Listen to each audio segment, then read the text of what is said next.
Brady and the Patriots now 1st and 10 at the 20.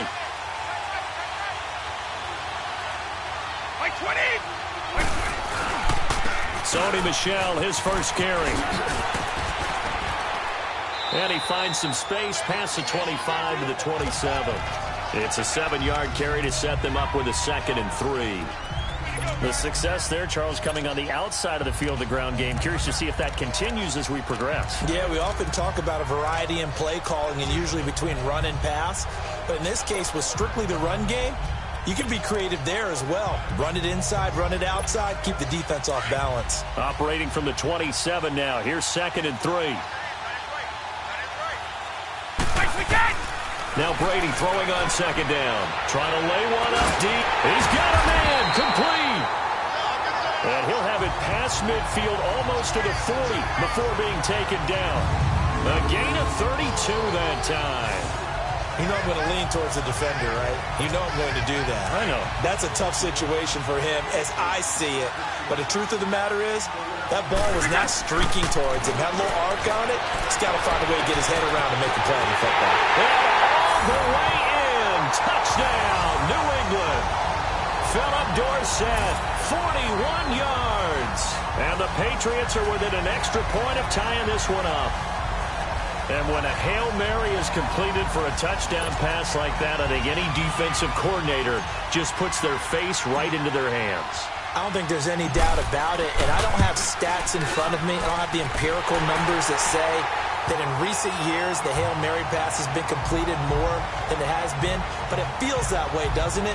And I know the defenses are spending more time on it. I think the biggest mistake they make is that they play everything from behind the receiver. I think they've got to start getting people in front as well to try and knock the ball away. So a tie ball game here as the kick's away. This is taken about 7 yards deep. And no run back here. This will be a touchback, and it comes out to the 25-yard line. Now this offense ready to head back out there. And for them, a touchdown their last go-around. Obviously, they'll be hoping to do that again. And when you start plotting for this drive, when you start thinking to yourself, okay, what are we going to do? You don't go away from what you did before because that worked, but you have to be prepared for wrinkles and counters because you know they'll make some adjustments. Right side complete. That's Woods. He was a 1,000-yard receiver during the regular season, and that's his first catch of this Super Bowl, and he picks up the first down. A nice job there, Charles. They picked up the blitz, were able to complete the pass. That had the total feel of a quarterback in control.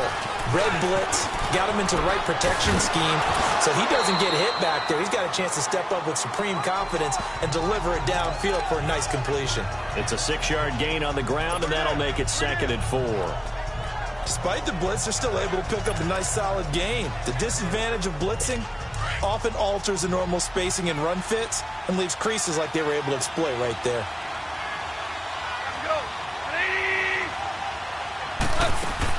They go play action with Gurley. That'll go off.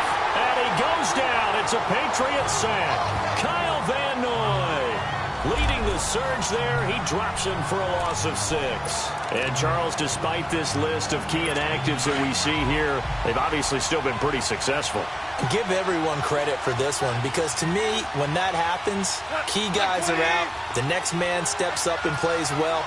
But that starts with the organization itself, all the way through. No excuses for guys being out. Finding guys who are capable backups who can step up and play when they need them.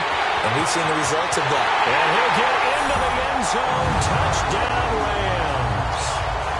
A big play there. 50 yards. And the Rams are in for 6.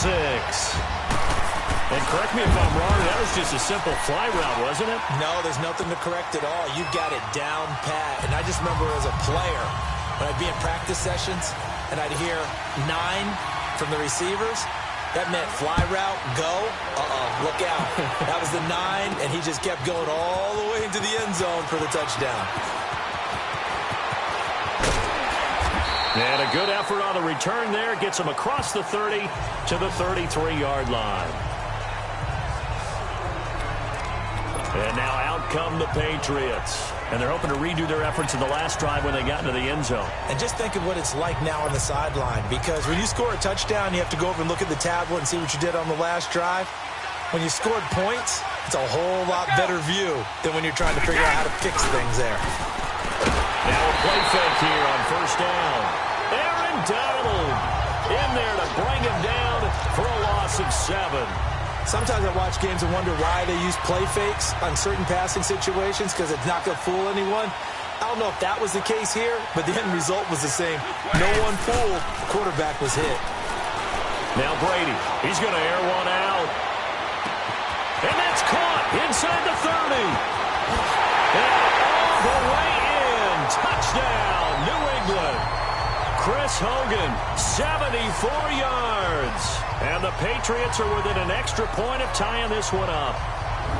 That was a nice little setup there off play action for the long touchdown pass. Yeah, I've got to tell you, it brings back bad memories for a guy like me as a former defensive back, because in a playbook I knew a long time ago, we described that play pattern as draw pass 9 go, meaning fly pattern after the play action pass, trying to hit him for the deep ball, and boy, were they successful on that one.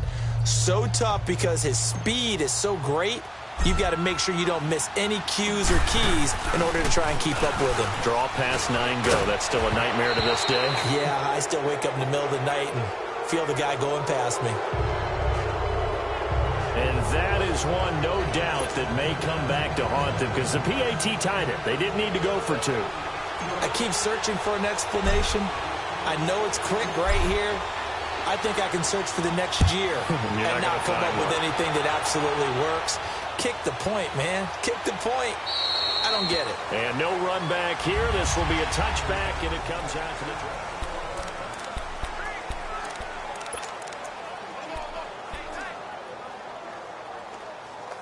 And the Rams now coming out on the field. And right now they're saying, hey, let's keep this going. 2 drives, 2 touchdowns. Yeah, can't ask for a better start than that, can you? I mean, this is the way you practice it. This is the way you rehearse it.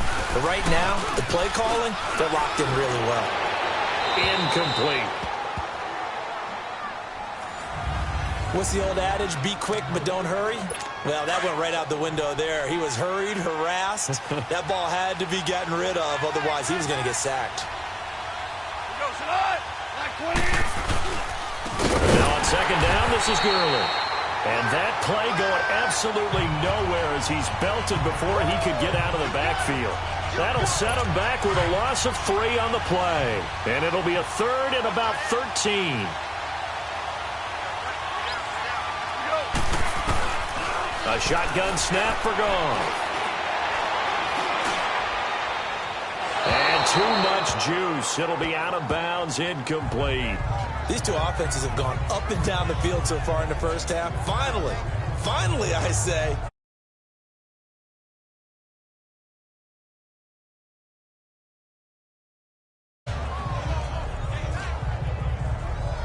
So on 4th down, here's Johnny Hekker to punt it away. Back deep for New England, Julian Edelman. This is taken at the 10. The shifty Edelman with a good move.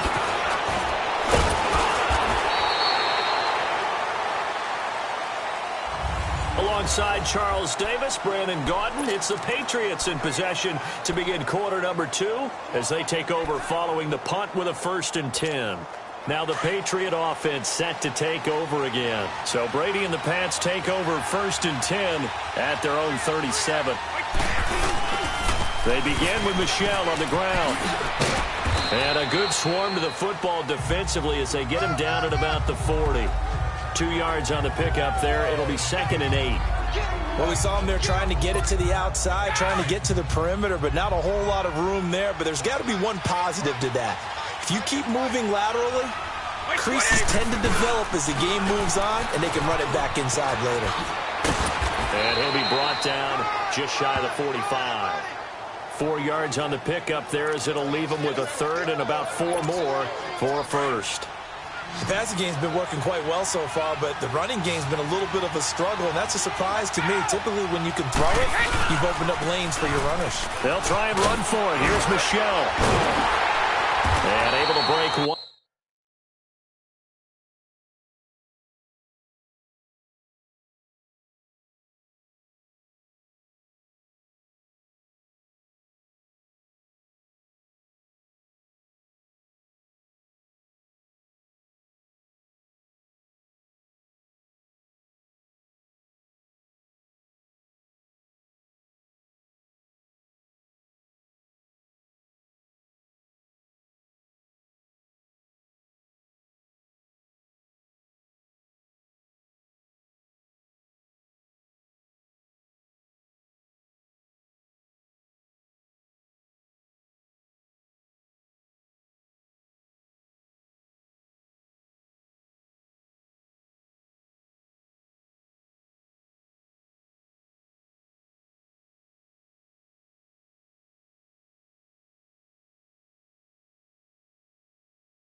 One tackle, but then quickly brought down. Another down on the scoreboard, but the urge to go for it is almost irresistible here on 4th and short. Yeah, I know they're on their own side of the field. I was going to say. Normally I would say punt the ball away, but I'm feeling it. I say go for it.